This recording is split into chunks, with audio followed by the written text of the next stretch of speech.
Graça e paz, amados, boa noite. Que alegria mais uma vez estarmos aqui transmitindo 30 minutos de palavra de Deus.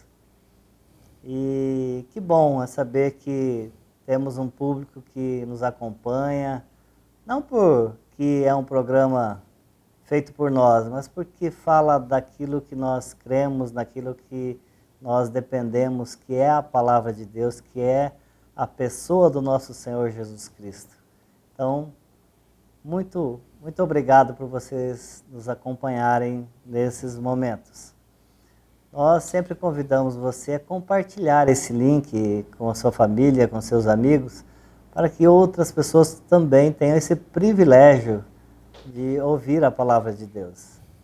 E nós vamos orar, colocar esse momento diante do Pai, para que Ele use e que o Espírito Santo venha revelar a sua própria palavra.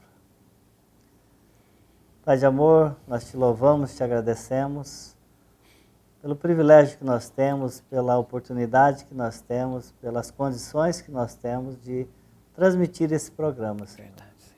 Usa esse tempo para glorificar o nome de Jesus Cristo.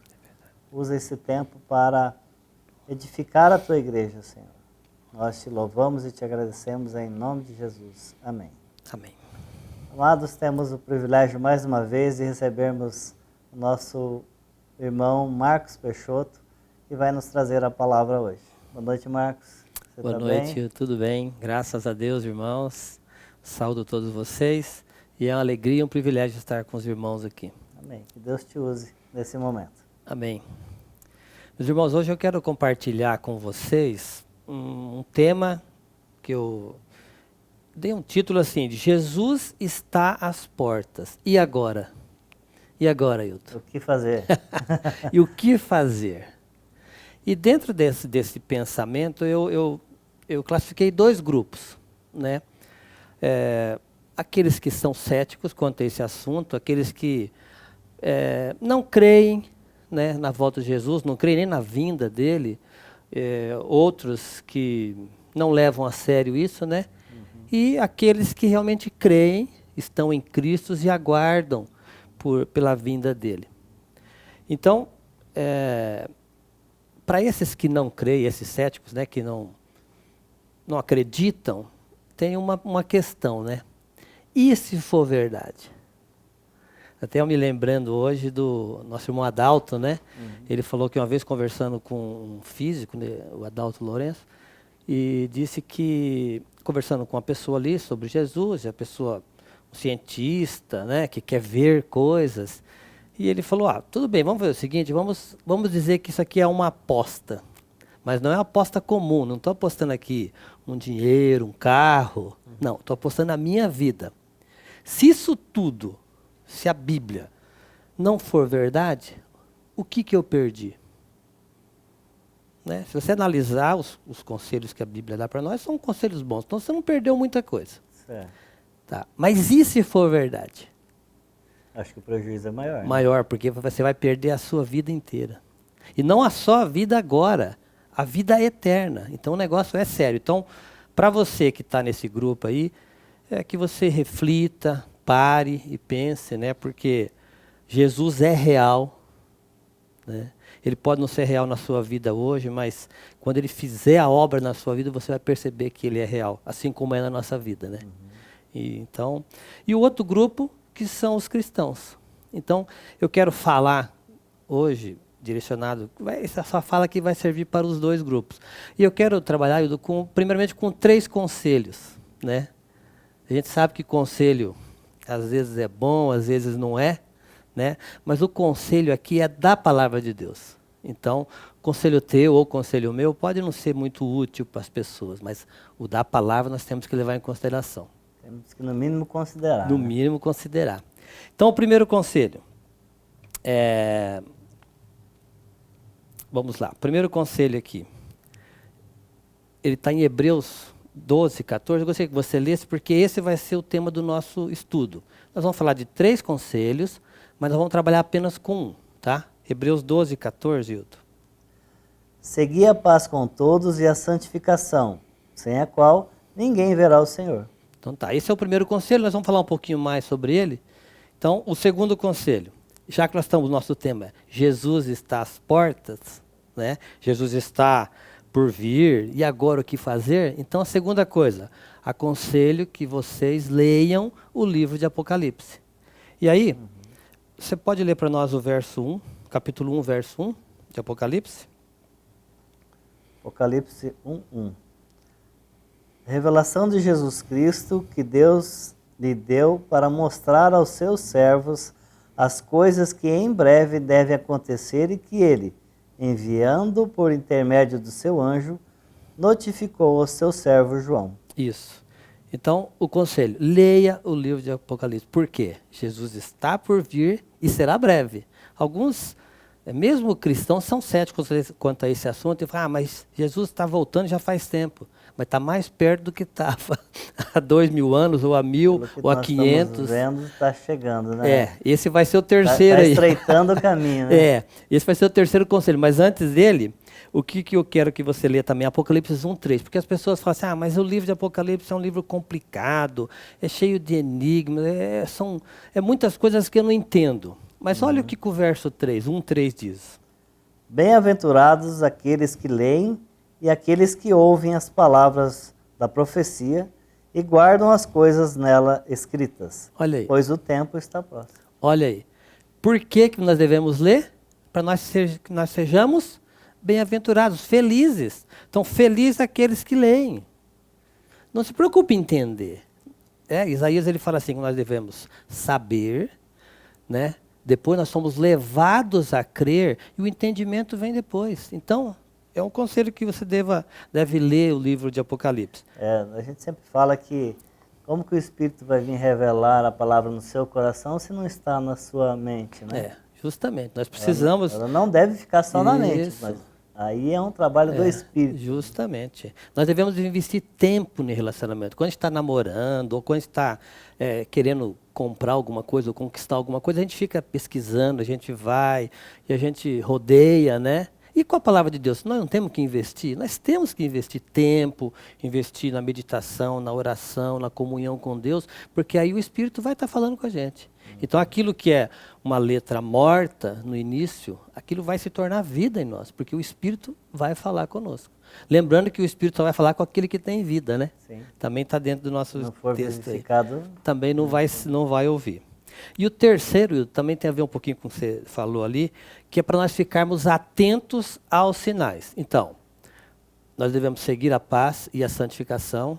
Segundo, ler o livro de Apocalipse. E terceiro, nós devemos ficar atentos aos sinais. Olha o que está acontecendo no mundo todo, né? A gente tem percebido tantas coisas aí, e quando nós vamos conferir com a Bíblia, os próprios cientistas, quando conferem, veem que o que está escrito aqui é verdadeiro. E aí só o texto de 2 Tessalonicenses 2:9, porque esse aqui é um sinal que nós devemos estar alertas.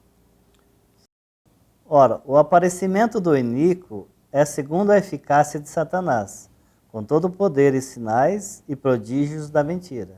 Isso. Então esse iníquo aqui, gente, esse aqui é o anticristo, é a besta que fala ali em Apocalipse. Então esse homem aqui vai aparecer. Então nós devemos estar atentos aos sinais. Então por isso que você deve ler o livro de Apocalipse e conhecer um pouco mais, e quem sabe futuramente a gente pode trabalhar alguns temas nesse sentido aqui. Mas voltando agora então para o nosso primeiro conselho, que é o que nós vamos trabalhar alguns conceitos, que é, eu vou ler rapidamente aqui, seguir a paz com todos e a santificação, sem a qual ninguém verá o Senhor. Então, ter paz com as pessoas é muito bom, né? A gente não vai ter problema, vai evitar discórdia, vai evitar dificuldade. Então é um excelente conselho. Se você puder ter paz com todas as pessoas, é muito bom. Mas tem um conselho aqui mais excelente. E é o que eu estou falando, não é um conselho nosso. É um conselho da palavra de Deus. E olha que excelência isso aqui. Se nós pegarmos o texto assim, seguir a santificação. Nós já falamos da paz. Então agora, seguir a santificação, por quê? Sem a qual ninguém verá o Senhor. Então, gente, esse assunto da santificação é muito sério. E às vezes nós, cristãos, temos brincado com isso. Nós temos brincado de ser cristão. Nós temos brincado de ser crentes. Nós temos brincado de viver a vida de Cristo. Porque nós falamos com a boca, mas o nosso testemunho não é real. Então isso é muito sério. E olha a seriedade disso aqui. Sem a qual ninguém verá o Senhor. Então tem muita gente que vive uma vida desregrada como cristão e acha que na hora que Jesus voltar ele vai subir na glória. Não é assim, gente. Nós precisamos de ler a palavra. Né? Então sem santificação não vai ver a Deus. O que nós temos visto muito também, principalmente quando você vai em algum velório, né? Ah, morreu, agora está no céu. Morreu, agora está, né? Então isso é descansou. Na realidade não é isso que a palavra diz. Né? A gente tem que ter cuidado com certas colocações, né? Porque existem, vamos dizer assim, conceitos tradições que a gente ouve, mas não é o que a palavra diz exatamente. Mas vamos ver aqui o que santificação. Santo a gente sabe que é separado. E santificação? Santificação lá no grego, que é a palavra agiasmos, que significa consagração, purificação de coração e vida. Olha bem, santo é separado. Santificação, consagração, né?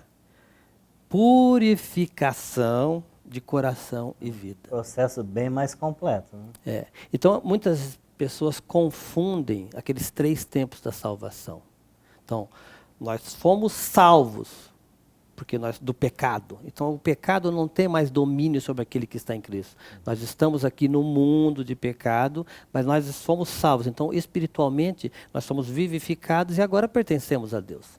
Mas esse processo da santificação tem a ver com a nossa alma. Porque nós vivemos lá 10, 20, 30, 50 anos em pecado. Aí nós nascemos de novo, nós somos regenerados, nós ganhamos a nova vida de Cristo. E agora? Não é um passe de mágica onde você acorda no outro dia diferente. Não, nós temos um corpo, nós temos desejo, nós temos vontade. E isso tudo vai ter que ser trabalhado. Por isso que é um processo. A regeneração é um ato, porque foi feito na obra de Cristo. Quando ele morreu, quando ele nos incluiu. Então é um ato, certo? Agora, a santificação é um processo.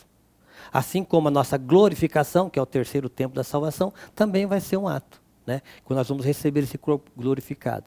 Mas nesse tempo que nós estamos vivendo hoje, onde nós estamos sujeitos a tantas coisas nessa vida, e nós temos que ser moldados ao caráter de Cristo. E é no dia a dia, é na prática, é na nossa vida prática. Então a gente vai conversar um pouquinho sobre esse assunto ainda. Então quem é que pode ser santificado, Hildo? Qualquer pessoa pode ser santificada? Né? De certa forma, sim, desde que seja vivificado. Porque o morto, ele não reage. Né? Você falou do velório agora. Você vai lá, o morto está ali, uns elogiam, né? O outro chega ali, fala mal, outros quer receber o dinheiro que ele devia. Né? Mas o morto está ali, ele não tem o que fazer.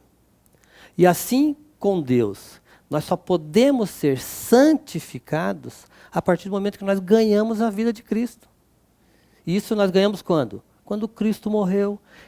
A morte dele foi uma morte substitutiva, mas foi também uma morte inclusiva. Por quê? Ele substituiu o Hildo, substituiu o Marcos, mas ele também nos incluiu na sua morte. Então aquela dívida que nós tínhamos com Deus foi paga. Mas não parou por aí, né? Por quê? Porque nós ganhamos a nova vida. Quando Jesus foi ressuscitado, nós juntamente com ele fomos ressuscitados. Então nós ganhamos essa vida. E a partir daí começa a nossa santificação. Aquele que começou a boa obra vai completá-la. Quando é que começou essa obra de santificação em nossa vida? Na cruz em Cristo. Então, quando nós cremos, quando nós somos levados a crer, nossa morte com Cristo, nós entramos nesse processo de santificação. E agora nós vamos, no nosso dia a dia, ser levados a esse moldar, né? Moldar o caráter de Cristo em nós. Então, essa é a santificação. E aí, Hildo, 2 Coríntios 5,17. 2 Coríntios 5, isso, 5,17. Olha o que fala aqui. E assim, se alguém está em Cristo, é nova criatura.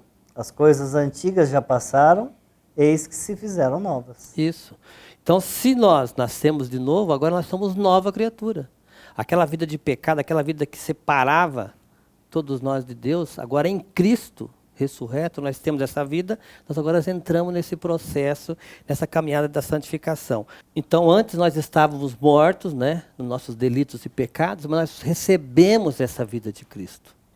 É o que nos diz também Efésios 2:5. Esses textos são bem conhecidos, mas é bom nós estarmos sempre falando deles, né? Efésios 2:5. Estando nós mortos em nossos delitos, nos deu vida juntamente com Cristo. Pela graça sois salvos. Isso. E o bom, Hilda, que esse processo de santificação, essa vida que nós temos, não depende de nós, né? Essa nova vida, a regeneração, é um processo onde Deus age, né? A Trindade agiu monergicamente, sozinha, e nos deu a salvação. Agora, na santificação, sim, aí existe a sinergia, onde o Espírito de Deus vai trabalhar em nós e nós vamos trabalhar em conjunto. Nós vamos reagir a Nós essa vamos ação reagir. dele. Né? Isso. Então, Hildo, só pode seguir a santificação aquele que recebeu a vida. Porque sem vida, aquele que está morto não tem como reagir. Não vai reagir nunca, né? Então, nesse processo da santificação, sim, nós vamos reagir. Agora, como nós vamos reagir nesse dia a dia, né? A gente vai trabalhar ainda um pouquinho. Mas eu quero dizer para você que essa santificação no nosso dia a dia, tem um texto maravilhoso que é de 2 Coríntios 4:10, que ele vai dizer exatamente como ocorre essa santificação no nosso dia a dia. Levando sempre no corpo o morrer de Jesus, para que também a sua vida se manifeste em nosso corpo. Olha aí, como que acontece o processo da santificação? Quando Cristo vive e o meu eu está morto. Porque quando eu quero fazer as coisas sem Deus, independente de Deus, eu não estou em santificação. Aí eu estou trabalhando com as minhas possibilidades, com tudo aquilo que eu conheço, que eu sei. Agora, quando Deus age em mim, né, aí o negócio muda. E tem esse texto também de 1 Coríntios 10:31, né, que ele fala também justamente isso. Primeiro, nós devemos levar esse morrer de Cristo. E depois, olha que texto maravilhoso. Portanto, quer comais, quer bebais ou façais outra coisa qualquer, fazei tudo para a glória de Deus. Olha aí. Aquele que está morto espiritualmente, ele faz alguma coisa pela glória de Deus? Ele não consegue fazer. Porque ele não tem reação, não tem ligação com Deus. Temos, por essência, um egoísmo muito forte, né? Justamente. De olhar só para o nosso umbigo, né? Justamente. Agora, quando nós temos essa nova vida, quando nós recebemos de graça, pela fé, essa vida de Cristo, aí sim, nós vamos participar desse processo no nosso dia a dia. Como? No trânsito, né? Nós precisamos da vida de Cristo no trânsito ou não precisamos? Sim, claro. Né? Aí nos relacionamentos, entre marido e mulher, entre filhos. Imagina, se não for a graça de Deus agir na nossa vida, como é que nós vamos sobreviver? É o que nós temos visto. Olha os sinais. Veja como é que estão as famílias hoje. Veja o que acontece. Tantas coisas terríveis no meio, nas famílias. Por quê? Porque quando Cristo não é o centro, né, quando Cristo não exerce o domínio sobre aquela família, as coisas acontecem de forma desordenada. Ah, mas então quer dizer que o cristão não tem problema? Não, nós temos problema, gente. Ninguém aqui está pregando impecabilidade ou que o cristão não tem problema. Pelo contrário, nós temos dificuldades, temos problemas sim. A diferença é como nós encaramos esses problemas. Nós encaramos toda e qualquer dificuldade na dependência de Deus. Nós temos a esperança naquele que nos falou que ele venceu o mundo. Justamente. Né? E a Bíblia fala que em Cristo nós somos mais do que vencedores. Né? Vamos ter aflições? Sim. Vamos ter dificuldades? Sim. Vamos sofrer danos, vamos ser enganados, vamos ter acidente de carro, vai ter morte na família, eu não sei. Gente, nós vamos passar por tudo isso. Porque enquanto nós estivermos aqui no mundo, nós vamos ter as aflições. Jesus disse lá, na oração, né? Não peça que os tires do mundo, mas que os livres do mal. E para pensar quantas vezes você tem sido livre do mal no seu dia a dia. Né?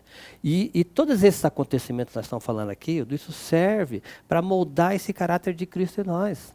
Né? Se nós não passarmos por dificuldades, pega uma árvore, uma planta, qualquer planta numa areia, né?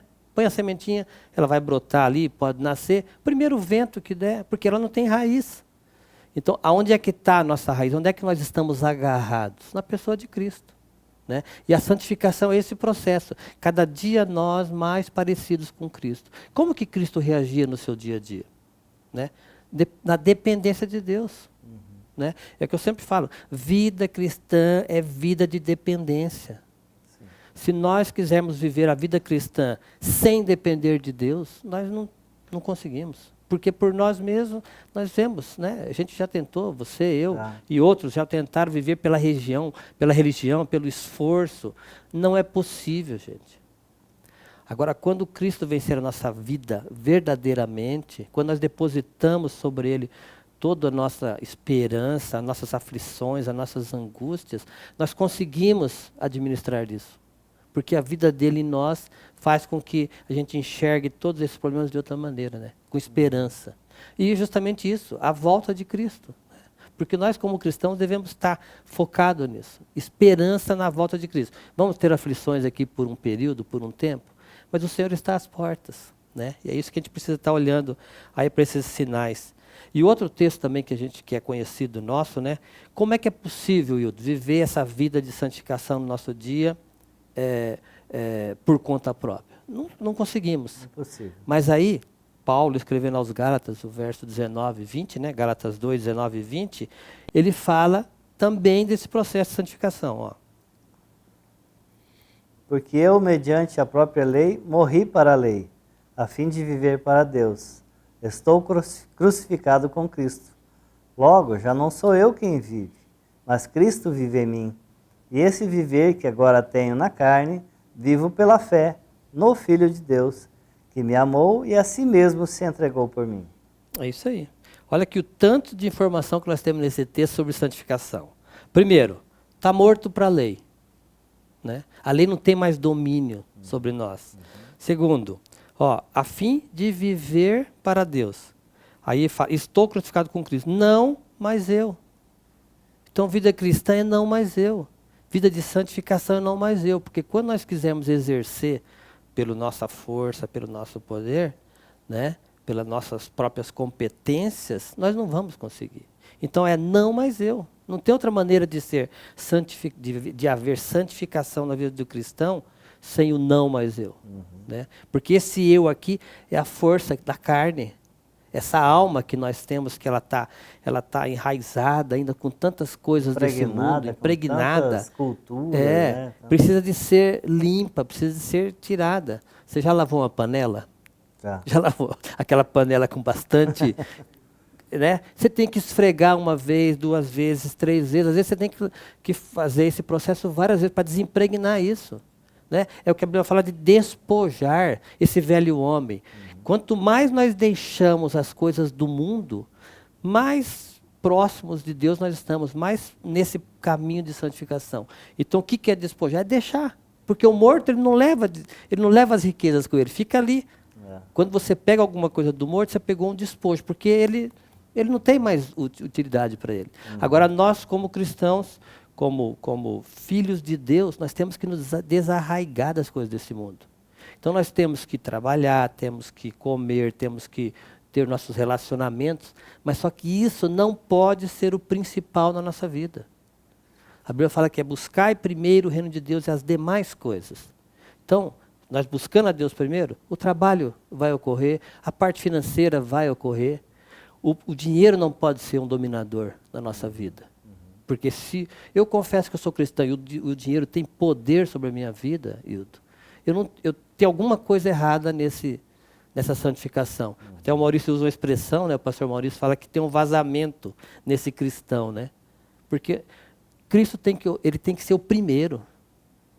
Então, nessa santificação, nós devemos estar olhando firmemente para Jesus, que é o autor e consumador da fé. Porque, pelo contrário, a gente não vai conseguir produzir santificação em nós mesmos. Né? Eu quero ler mais um texto com você. Nós temos mais um tempinho aí, mais uns textos aqui. Romanos 6, 22. Romanos 6, 22. Isto. Agora, porém, libertados do pecado, transformados em servos de Deus, tendes o vosso fruto para a santificação e, por fim, a vida eterna. Isso. Agora, nós como cristãos, Qual o fruto que nós temos produzido? Né? Porque ele está falando aqui, ó, nós temos o fruto para a santificação. Então, lá no trabalho, qual que é o testemunho que nós damos no nosso trabalho? As pessoas veem Cristo em nós. Lembra daquela história daquele camarada que tinha um rio nas duas propriedades, ali um vizinho, e ele foi lá, fez um desvio para o sítio dele, para molhar as plantas deles aí. Aí o vizinho foi lá, destruiu aquele dique, né? Aí ele foi lá, consertou. Aí o vizinho foi lá e destruiu. Foi lá e consertou de novo, né? Aí, pela quarta, quinta vez, ele foi lá e fez um dique para o lado do vizinho. Aí passou uns dias, esse vizinho foi lá na igreja que essa pessoa congregava lá e falou: pastor, eu quero ser batizado porque eu vi o evangelho. Aí o pastor: não, o senhor não viu, o senhor ouviu o evangelho. Eu falei: não, eu vi o evangelho. Não, meu senhor, o senhor está enganado. Eu falei: não, pastor, o senhor está enganado. Eu vi o evangelho. Porque aí ele contou a história e falou que aquela pessoa ali que era cristã não foi reclamar, não brigou, pelo contrário, ele testemunhou. Ele fez o bem para quem estava fazendo o mal. Foi por palavras, foi por ações, sim, foi pelo testemunho. Sim. Né? Então, lá no nosso trabalho, lá no trânsito, nos nossos relacionamentos, né? A gente falou aqui do morto. Às vezes o morto está lá, as pessoas elogiam tanto, né? Tem aquela história da que a mulher falou para as crianças lá: viu, vai lá ver se é teu pai mesmo que está lá no caixão. Porque o homem era um santo, mas dentro de casa não é. E às vezes nós professamos essa vida cristã e nós não damos testemunho dentro de casa. Então, esse fruto aqui, gente, é em tudo. Não falou ali o texto, 1 Coríntios 10, quer você coma, quer você beba. Isso aqui é coisa básica. Ou faça qualquer outra coisa, fazer tudo para a glória de Deus. Então, é no nosso trabalho, é no nosso agir, nos relacionamentos, nos negócios, né? Na declaração do imposto de renda, né? Porque tem muita gente que tenta dar uma ajeitadinha ali. Gente, é testemunho. E a palavra é muito séria, quando fala assim, ela nos dá a condição, né? Sim. Agora, porém, libertados do Libertados. pecado. Transformados por Sim. Deus. O que Jesus fez conosco? Ele tirou a nós do império das trevas e colocou no reino do Filho do seu amor. Então, gente, nós não pertencemos. Por isso nós precisamos de despojar, largar essas coisas do mundo. Às vezes a gente fica preso nessas coisas, essas coisas que são pequenas, são fúteis, são passageiras, e nós perdemos a comunhão com Deus. Sim. Porque todo pecado é contra Deus. O pecado pode ser contra você, mas todo pecado é primeiramente contra Deus. E se eu estou em pecado, eu estou longe de Deus. Por isso que nós devemos, a palavra fala assim, se confessarmos os nossos pecados. Nós já fomos perdoados de uma dívida impagável na cruz. Quando Cristo morreu, nos atraiu, né? Substituiu, foi um cordeiro imolado ali em nosso lugar. Então ele pagou a nossa dívida. Mas nós estamos sujeitos a cometer erros, a cometer delitos, cometer pecados. Agora o que nós devemos fazer então, Wilton? Confessar a Deus. Senhor, eu pequei. Lembra do filho pródigo? Ele vai lá e faz uma confissão. Pai, pequei contra o céu e contra ti. Não sou digno de ser chamado teu filho. Então, Senhor, eu pequei. Eu maldisse ali a vida do Hildo. Ou eu fiz um negócio lá e eu menti. Senhor, me perdoa. Tenha misericórdia de mim. E, se possível, Hildo, nós devemos, inclusive, retratar com a pessoa. Com quem a gente feriu, com quem a gente magoou. Pedir perdão. Isso é fruto da santificação. Né? Isso é traz uma paz para a gente, uma liberdade para nós mesmos. Com né? certeza. Então, se nós temos a vida de Cristo, essa vida tem que ser uma vida prática. Porque não adianta nós sermos cristãos apenas na igreja. Porque na igreja, a coisa mais fácil que tem é você vestir um terno, ou a mulher um vestido de cristão. Né? Você vai lá, vai na igreja ali, cumprimenta os irmãos e vai embora para casa. Aí tira aquele terninho e pendura lá. Não é assim. Vida cristã é vida prática. E nós só vamos ver a Deus, como o texto diz, se nós estivermos santificados. Porque sem ser santo, sem santificação, ninguém verá a Deus. Aí o desavisado pode pensar, mas eu já sou santo em Cristo. Sim, mas a santificação é um processo. E se nós não estivermos como varões perfeitos, como os varões vencedores, nós vamos ter que ficar aqui mais um tempo para apurar. Você pega o ouro lá, ele precisa ser apurado, né? várias vezes, para tirar todas aquelas impurezas. E nós estamos aqui nesse processo de santificação, justamente isso, para ser moldado ao caráter de Cristo. Então, por isso, volto lá a dizer, leia o livro de Apocalipse, que esse livro é muito importante. Leia toda a Bíblia, mas a gente precisa de conhecer também tudo isso que está acontecendo. Então, Hildo, esse fruto, né, se nós pegarmos aqui rapidamente aqui Gálatas 5, 22, ele vai falar do fruto do Espírito, que tem a ver com essa santificação. Amor, nós precisamos demonstrar amor todos os dias? Todos os dias. Alegria. O cristão, ele vai ser aflito, vai passar por problemas, mas ele tem uma alegria, paz. Em Cristo nós temos paz com Deus e paz de Deus. Né? Então, longanimidade, é você ser longano com as pessoas, é perdoar, é relevar. Imagina se Cristo não relevasse tudo que nós fizemos contra Ele, e fazemos hoje, como cristão, como dando mau testemunho. Se Deus não fosse longâmino, se Cristo não fosse longâmino, olha bem, benigno, olha a bondade de Deus, né? Fidelidade.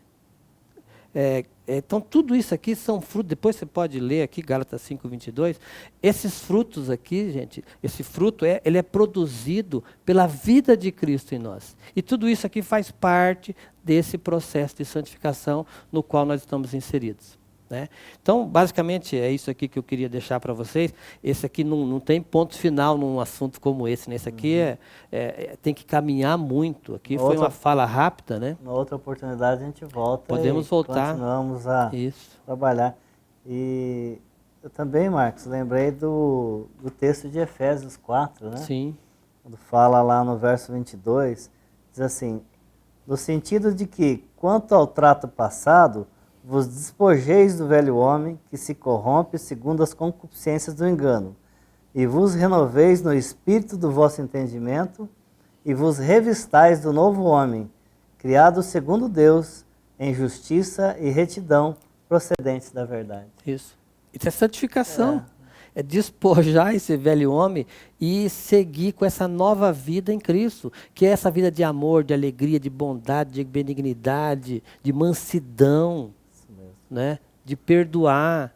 Então é um assunto, gente, que se nós dessemos continuar bastante tempo aqui. Bom, graças a Deus por essa palavra, que nós possamos ter uma outra oportunidade de voltar a falar sobre isso, Marquinhos, e que o Espírito Santo venha trabalhar durante essa semana conosco para nos levar a reconhecer a dependência total. Porque aquelas pessoas que já estão vivificadas, continuarem sendo trabalhadas por Deus, e aquelas que, como foi falado, não creem, que o Espírito Santo do Senhor venha revelar, venha trazer entendimento, venha trazer, primeiro, o conhecimento da palavra de Deus, né, para que depois venha o convencimento da nossa situação como pecadores. Que o Senhor nos use durante essa semana para tocar nas pessoas, para glorificar o nome dEle. Um grande abraço e uma boa noite.